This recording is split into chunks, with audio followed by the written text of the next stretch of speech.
Hi guys, this is Moti from Athleticult, and in this video we're going to talk about spinal stretches.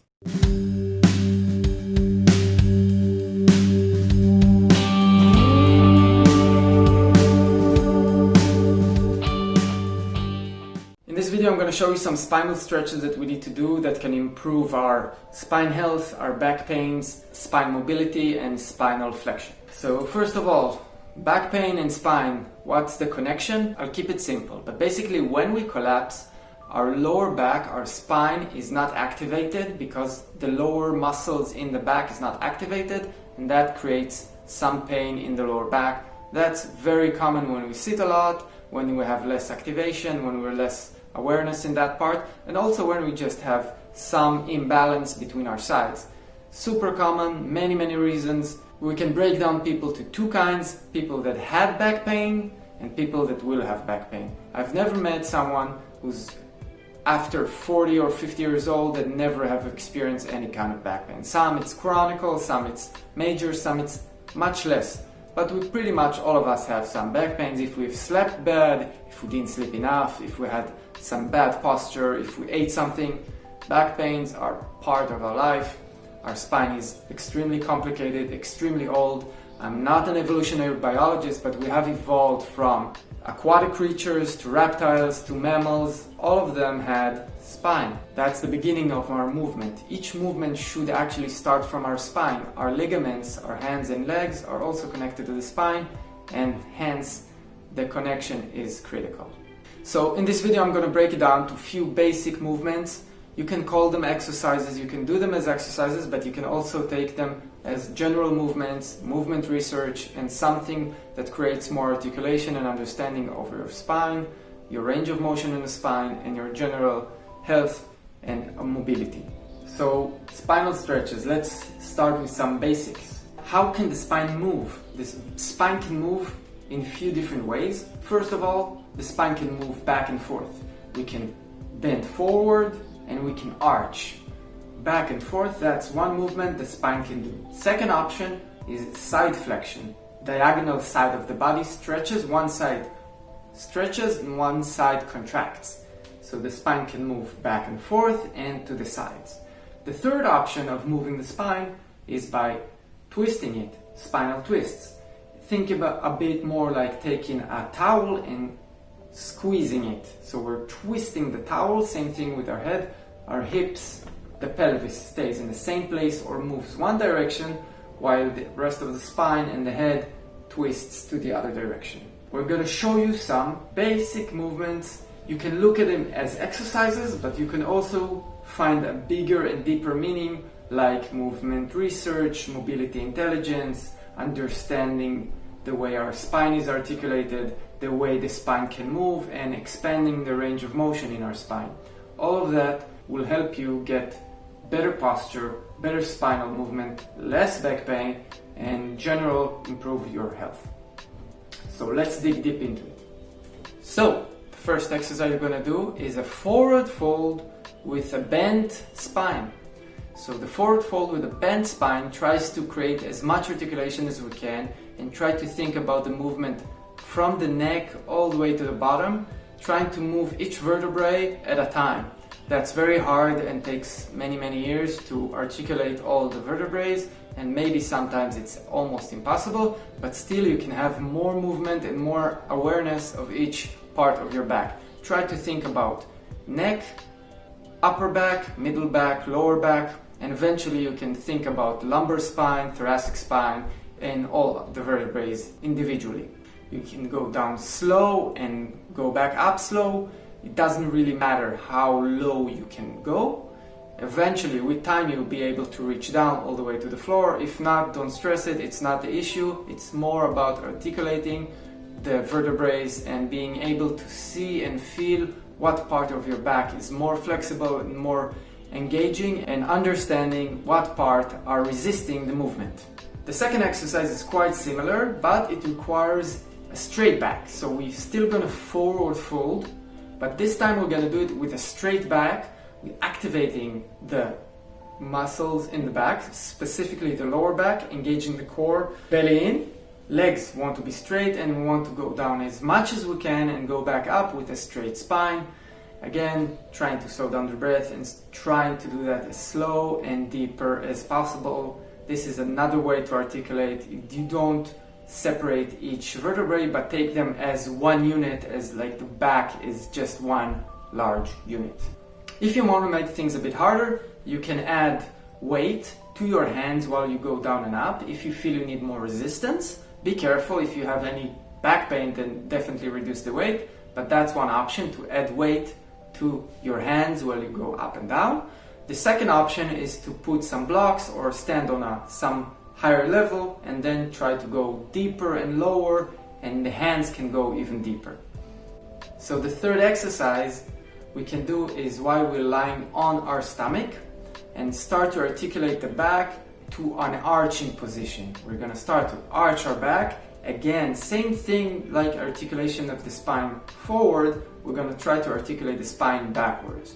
That's usually for most people much harder because we tend to close and shrink our back, and opening it up requires a lot of flexibility and also awareness.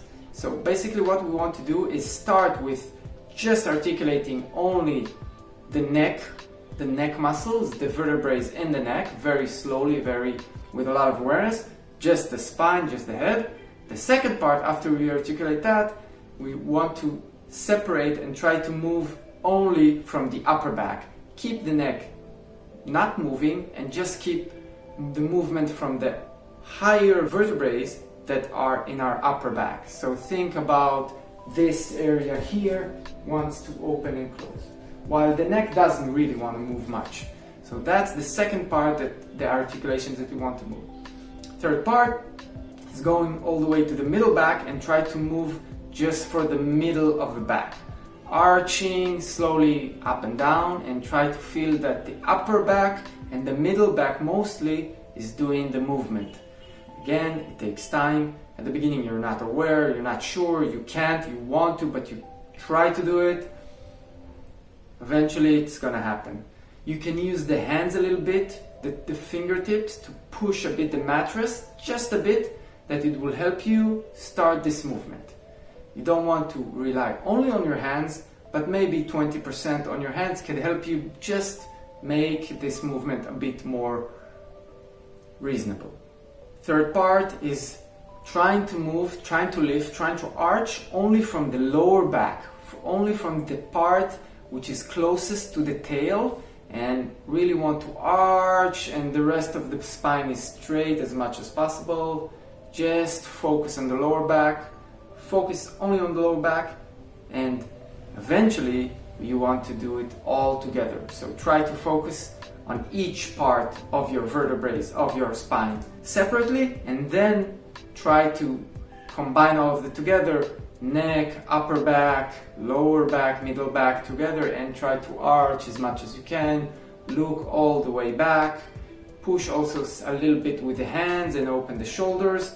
This is how you improve the max range of your arch. It does look like cobra pose or upward facing dog in yoga, but basically you want to break it down to different vertebrae. So the next exercise we're gonna do to stretch our spine is lying on our back and trying to lift one leg while the other leg is pushing the floor. The front thigh pushes the floor while the back leg goes straight up. You can do it with bent knee or with a straight knee, it doesn't really matter. We do want to do it with a straight knee and think more about the movement from the lower back. So our leg moves, but basically we need to articulate and engage the movement from our lower back and our torso. At the beginning we do one leg, eventually we do with both legs at the same time.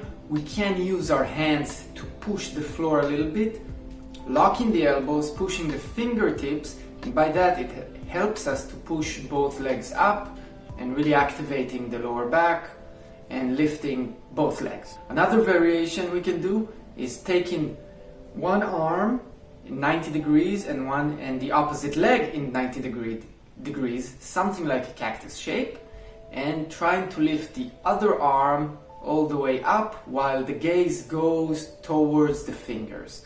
try to articulate this movement slowly and try to feel that the movement doesn't come from the shoulder, but it comes from the upper back.